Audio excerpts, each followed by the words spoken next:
புதிய மாநில தலைவர் வந்திருக்காரு. பழைய மாநில தலைவர் செயல்பாட்டுக்கும் புதிய மாநில தலைவரோட செயல்பாட்டுக்கும் என்ன வித்தியாசம் பார்க்க முடியும், என்ன எப்படி நடவடிக்கைகள் இருக்குன்னு சொல்லி எதிர்பார்க்கணும். உங்களுக்கு ஒரு முதல் குழந்தை பிறக்குது, அடுத்த குழந்தை பிறந்து இன்னும் வீட்டுக்கே கூட்டிட்டு வரல. அப்படிங்க உங்ககிட்ட என்னங்க எப்படிங்க இருக்குது முதல் குழந்தைக்கு ரெண்டாவது குழந்தைக்குன்னா? பதவி ஏற்று அவர் 24 மணி நேரம் தாங்க ஆச்சு. எப்படிங்க இப்படி எல்லாம் வந்து கேள்வி கேட்கறீங்க? அதுவும் உங்களை மாதிரி ஒரு சீனியர் ரிப்போர்ட்டர். அதாவது இந்த கட்சி ஒரு ஜனநாயக ரீதியாக இயங்குகின்ற கட்சி.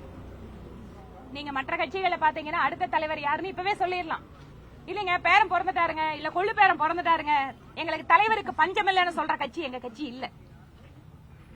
மாநில தலைவராக மிக சிறப்பாக செயல்பட்டிருக்கிறார் திரு அண்ணாமலை அவர்கள். தேர்தல் அரசியலையும் சரி, கட்சி வேலைகளிலேயும் சரி, தனக்கென ஒரு தனி முத்திரையோடு தன்னுடைய பொறுப்பிலிருந்து அவர் இன்று அடுத்த மாநில தலைவருக்கு அந்த பொறுப்பை மாற்றியிருக்கிறார். எங்களை பொறுத்தவரைக்கும் எங்க கட்சியில தலைமை பொறுப்பு என்பது வரிசையிலே முதலில் நிற்கக்கூடிய நபர் தலைவர். இதுதான் கட்சி எங்களுக்கு சொல்லிக் கொடுத்திருக்கு. பிரசிடென்ட் பிரசைட்ஸ், டீம் டிசைட்ஸ் சொல்லுவோம் ஆங்கிலத்தில். குழு முடிவு செய்யும், தலைவர் செயல்படுத்துவார். அந்த வகையிலே இன்று மாநில தலைவராக பொறுப்பேற்று இருக்கக்கூடிய திரு நயினா நாகேந்திரன் அவர்கள் அதிமுக ஆட்சி காலத்தில் அமைச்சராகவும் சரி, சட்டப்பேரவை உறுப்பினராகவும் சிறப்பான ஒரு பங்களிப்பை கொடுத்தவர். கட்சி விரிவுபடுகின்ற பொழுது கட்சியிலே பல்வேறு கட்சிகளை சார்ந்தவர்கள் வருவதும், அவர்களுக்கு ஒரு முக்கியமான பொறுப்புகள் வழங்கி அவர்களுடைய செயல்பாட்டினை பாரதிய ஜனதா கட்சி பார்ப்பதும் தமிழகத்தில் மட்டுமல்ல பல்வேறு மாநிலங்களில் வழக்கமாக இருக்கிற ஒன்றுதான். இங்கு கூட திரு நயினா நாகேந்திரன் அவர்களுடைய தலைமை என்பது அது ஒரு புதிய நபர்களை கட்சிக்குள்ளாக கொண்டு வரும். அவருடைய செயல்பாட்டின் மூலமாக புதிய விஷயங்கள் கட்சிக்கு கிடைக்கும். they bring good practices, they bring good people. அந்த வகையில தான் கட்சியோட எக்ஸ்பான்ஷனுக்கு இன்று மாநில தலைவராக அவர் பொறுப்பேற்று இருப்பது மிக ஒரு நல்ல முடிவாக பார்க்கிறோம். அவருடைய பணி சிறப்பதற்கு, ஒத்துழைப்பு கொடுப்பதற்கும், அவரோடு இணைந்து பணியாற்றுவதற்கும் கட்சியினுடைய கோடிக்கணக்கான தொண்டர்கள் இங்கு காத்துக் கொண்டிருக்கிறார்கள். நல்ல முறையில் அவர் எங்களை வழிநடத்துவார் என்கின்ற நம்பிக்கையும் எல்லாருக்கும் இருக்கு.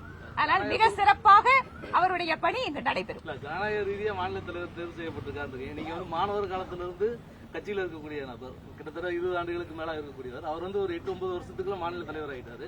அண்ணாமலை கட்சிக்கு 2 வருஷத்துல மாநில தலைவர் ஆயிட்டாரு. அப்படிங்கிறப்ப நீண்ட காலமா கட்சிக்கு உழைக்கக்கூடியவர்களுக்கான வாய்ப்பு சரியான முறையில் வழங்கப்படுவதா நினைக்கிறீங்களா? ஒரு வாய்ப்புகள் தவற விடப்படுதா? நீங்க எல்லாரும் என் கூட தான் இருக்கிறீங்க. 4 வருஷமா நான் மாநில தலைவரா நீங்க கேட்டிருக்கிறீங்க. இந்த கட்சியில தேசிய தலைவராகவே ஆக்கியிருக்கீங்க. அதையும் யோசிக்கல, அதையும் உங்களோட பார்வையில படல. முதல் முறையாக தென்னிந்தியாவில் இருந்து ஹிந்தி தெரியாத ஒரு பெண்மணியை இன்று இந்த கட்சி, பாரத பிரதமர் மோடி அவர்களும் தேசிய தலைவராக ஒரு தமிழகத்தை சார்ந்த பெண்மணியை இன்று பொறுப்பு கொடுத்திருக்கிறார்களே, இது பெரிய பொறுப்பு இல்லையா? அது மட்டுமல்ல, மத்திய தேர்தல் குழுவிலே இருக்கின்ற அத்தனை மூத்த தலைவர்களோடு எனக்கும் ஒரு இடத்தை கொடுத்து அழகு பார்த்திருப்பது பாரதிய ஜனதா கட்சி. அது மட்டுமல்ல, நீங்க சொன்னீங்க மாணவர் பருவத்திலிருந்து வேலை செய்யறோம். என்ன மாதிரியே இன்னும் கூட இந்த இடத்துல எல்லாம் நான் நிறைய பேர்த்த சொல்ல முடியும். இன்னும் கூட நிறைய பேரு இந்த மாதிரி 30 வருஷம் 25 வருஷம் இந்த மாதிரி உழைச்சவங்க இருக்காங்க. இப்ப ஒவ்வொரு தலைவருமே, இப்ப நானே என்னோட டீம் முடிவு பண்ணும்போது அப்படின்னு பார்த்தா பல்வேறு விஷயங்களை மனசுல வச்சு முடிவெடுப்போம். அதனால வாய்ப்புகளை தவற விட்டுட்டோம் இல்ல, இதை விட பெரிய வாய்ப்பு இந்த கட்சி ஏற்கனவே எனக்கு கொடுத்து கொண்டுதான் இருக்கிறது. இந்த தொகுதி மக்களுக்கு உழைத்ததற்கு அவர்கள் சட்டப்பேரவை உறுப்பினராகவும் அழகு பார்த்துக் கொண்டிருக்கிறார்கள். அதனால் எங்களை பொறுத்தவரை பாரதிய ஜனதா கட்சி தமிழகத்தில் வளர வேண்டும். பாரதிய ஜனதா கட்சி இந்த தமிழகத்திலே ஆளும் கட்சியாக வருகின்ற நிலைக்கு உயர வேண்டும் என்பதற்காக இத்தனை பேர் உழைச்சிட்டு இருக்கோம். அதனால வாய்ப்புகளை தவற விட்டாங்கிற 1% எண்ணம் கூட எனக்கு இல்ல.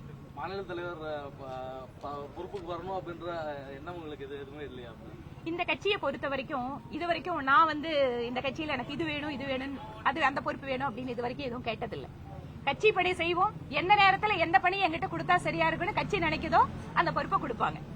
அதனால அப்படிதான் நான் அரசியல் என்னோட பாதையை அமைச்சிட்டு இருக்கிறேன். அதனால நீங்க சொல்ற மாதிரி எனக்கு எந்த விதமான வாய்ப்பை தவற விட்டுட்டோம் இல்ல ஏமாற்றம் எதுவும் கிடையாது. In fact I am more happy. கட்சி எக்ஸ்பேண்ட் ஆயிட்டு இருக்கு அப்படிங்கறத பார்க்கும்போது சந்தோஷமா இருக்கு. ஏனென்றால் 1987 நான் கட்சி இல்ல ஏபிவிபி மாணவர் அமைப்புல சேரும்போது எங்களோட அமைப்பு பேரை வெளியில சொன்னா கூட உச்சரிக்க கூட சிரமப்படுவாங்க. அன்றைக்கு நான் கட்சியில் இணைகின்ற பொழுது இந்த கட்சி ஆளுங்கட்சியாக வரும் என்பது கூட எங்களுக்கு எல்லாம் தெரியாது. நான் மட்டுமல்ல, இன்னைக்கு இங்க இருக்கிறவங்க எத்தனையோ பேர் ஜெயிலுக்கு போனவங்க இருக்காங்க, தங்களோட வாழ்க்கையை தியாகம் பண்ணவங்க இருக்காங்க. அதனால் எதையும் எதிர்பார்க்காமல் நேஷன் ஃபர்ஸ்ட், இந்த நாடு முக்கியம், அதற்கு பின்பாக கட்சி, அதற்கு பின்பாக தனி மனிதர் என்று எங்களை பழக்கப்படுத்தி இருக்கு இந்த கட்சி. செய்திகளை உடனுக்குடன் தெரிந்து கொள்ள உடனே சப்ஸ்கிரைப் பண்ணுங்க.